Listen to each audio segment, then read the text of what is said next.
सत्यनाम साहिब कबीर बंदीपुर धनी धर्मदास 4 गुरु 42 पुरखजनों गुरुदेव महाराज उपदास सर्वे संत महात्माओं को बार बार बंदगी और मेरे सत्संग के सुनने वाले प्रेमियों को मान आत्माओं को बार नमस्कार। सत्संग को भली भांति सुने और आगे भी शेयर करें। सत्संग जो है वो अन्नमयी कोश यानी कि स्थूल देह शरीर पे चल रही है और अभी अंत में स्थूल शरीर में क्या क्या आ जाता है इसके विषय में बात करेंगे। 5 ज्ञान इंद्रियां भी कहते हैं और इसको चेतन इंद्रियां भी कहते हैं। उनमें आ जाती है आंख, नाक, कान, जिभिया तथा त्वचा यानी कि चमड़ी। अब स्थूल शरीर में ज्ञान इंद्रियां क्या क्या हो गई। प्रथम आंख, क्योंकि आंख से हम देखना होता है भले का बुरे का, रिश्तों का, उठना बैठना, उनका संन्यास रखना और माता पिता सबकी सेवा करनी, वेदों ग्रंथों और शास्त्रों को पढ़ना। उसके बाद आ जाता है नाक।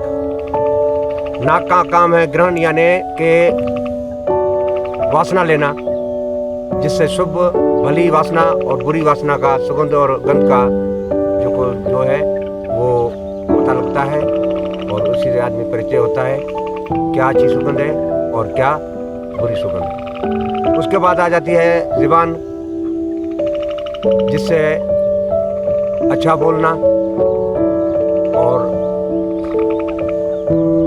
धीरे में बोलना, प्रेम पूर्वक बोलना। और उसके बाद आ जाते हैं त्वचा यानी कि चमड़ी। चमड़ी से स्पर्श होने से हमें पता लगता है कि हवा लग रही है या किसी का हाथ लगा है या चोट लगी है, तो ये शरीर को भी अच्छा ही पैगाम देती है। इसी वजह से इन्हें 5 को ज्ञान इंद्रिय कहा गया। उसके बाद आती है 5 कर्म इंद्रियां। अच्छा, कर्म पे अगर बात करेंगे तो कर्म अच्छे भी होते हैं और कर्म बुरे भी होते हैं, लेकिन यहाँ कर्म जो है वो कुछ और विषय में लिए हुए हैं। जैसे कि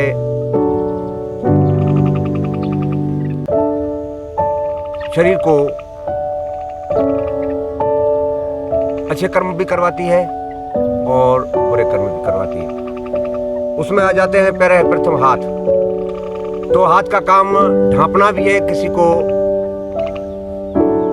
ऊपर चादर ओढ़ानी भी है, और यही हाथ अगर गलत रुख पे चले जाएं तो इनसे और कर्म भी हो जाते हैं। उसके बाद आ जाते हैं पैर।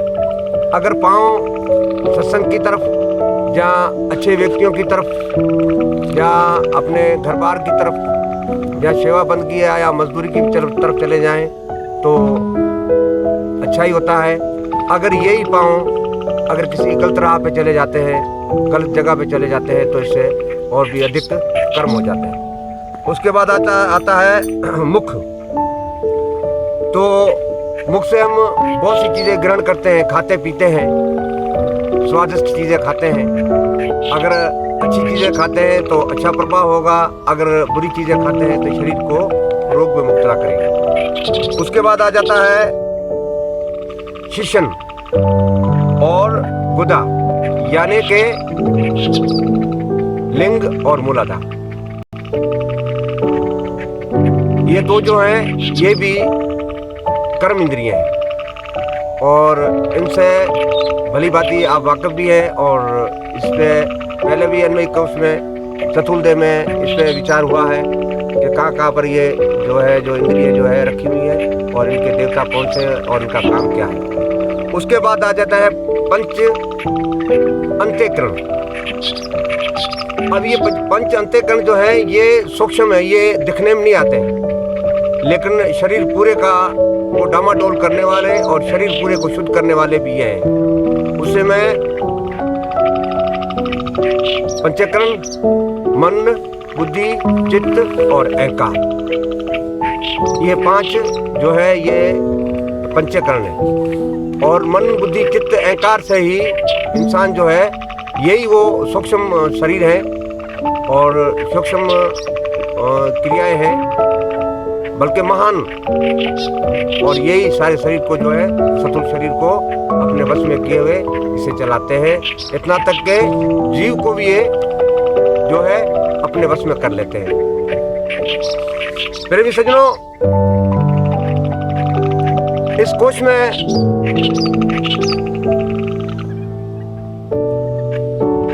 चौदह देवता का निवास भी माना गया है। अभी वो 14 देवता जो हैं वो कौन कौन से हैं, इसके विषय में जो है सत्संग बहुत बड़ी हो जाएगी। इस वजह से सत्संग को यहीं पे समाप्त करते हैं।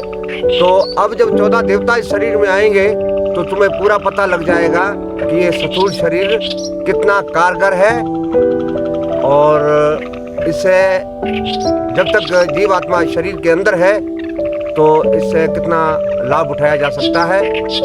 और अगर पूर्ण गुरु मिले तो, अगर पूर्ण गुरु नहीं है तो यही शरीर जो है, ये पूरा स्थूल शरीर जो है, ये विषयों का कारखाना हो जाता है, रोग का कारखाना होता है और जहर का तुल्य हो जाता है। सतनाम साहिब की आज की सत्संग यहाँ पे समाप्त करते हैं। सत्संग को जितना हो सके इतना शेयर करना, और इसे सत्संग को कृपया पूरी सुने, और हो सके तो इसे शेयर भी करें, सब्सक्राइब भी करें, लाइक भी करें, और कृपया सत्संग सारी सुनना। धन्यवाद। साहिब बंदगी सतनाम।